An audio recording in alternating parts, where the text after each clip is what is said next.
क्या बीजेपी की हालत का फायदा उठाने के मूड में है अनुप्रिया पटेल? यूपी चुनाव में बीजेपी की हालत पर अनुप्रिया कर रही हैं प्रेशर पॉलिटिक्स। 2017 के विधानसभा चुनाव में उत्तर प्रदेश के छोटे छोटे दलों को साथ कर बीजेपी सत्ता पर काबिज हुई थी। इस बार एसपी प्रमुख अखिलेश यादव भी इसी फॉर्मूले को आजमा रहे हैं। ऐसे में चुनाव में बड़े दलों के लिए छोटी पार्टियों को नजरअंदाज करना संभव नहीं है।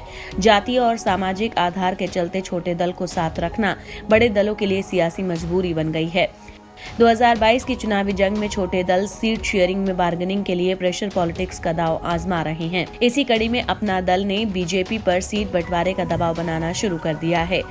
दरअसल यूपी में बीजेपी की सहयोगी अपना दल की प्रमुख अनुप्रिया पटेल इस बार के चुनाव में पिछली बार से ज्यादा सीटें चाहती हैं। अन्य पिछड़ा वर्ग के लिए राजनीतिक प्रतिनिधित्व की मांग करते हुए अनुप्रिया पटेल ने कहा, राजनीतिक इतिहास साफ दिखाता है कि यूपी में जिस पार्टी या गठबंधन को ओबीसी का समर्थन मिलता है वो सत्ता में आता है। ऐसे में ओबीसी समाज को उसके राजनीतिक प्रतिनिधित्व को बढ़ाना चाहिए। अब अनुप्रिया पटेल का ओबीसी के प्रतिनिधित्व वाला बयान ऐसे समय में आया है जब 2022 विधानसभा चुनाव के लिए बीजेपी के साथ सीट बंटवारे को लेकर अपना दल की रसाकशी चल रही है। खास बात यह है कि अपना दल इस बार पिछली बार से ज्यादा सीटों पर चुनाव लड़ने का ऐलान कर चुका है। साथ ही उन्होंने इशारों में ये भी संकेत दिए हैं कि बीजेपी के साथ सीट शेयरिंग का फॉर्मूला गठबंधन का भविष्य तय करेगा।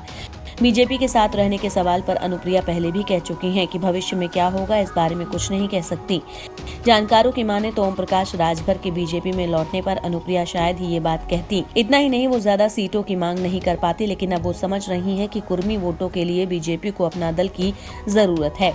जानकार कहते हैं कि यूपी में एसपी के लगातार बढ़ते राजनीतिक कुनबे के चलते बीजेपी की सियासी चिंताएं बढ़ रही हैं। यही वजह है कि अब सहयोगी दल भी सीटों के लिए प्रेशर पॉलिटिक्स का फॉर्मूला आजमा रहे हैं।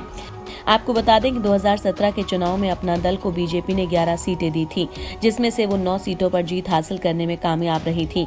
हालांकि इस बार अभी तक सीट शेयरिंग का कोई फॉर्मूला सामने नहीं आया है। ऐसे में देखने वाली बात होगी कि अनुप्रिया पटेल का प्रेशर पॉलिटिक्स क्या रंग लाती है। इंडिया न्यूज वायरल की रिपोर्ट।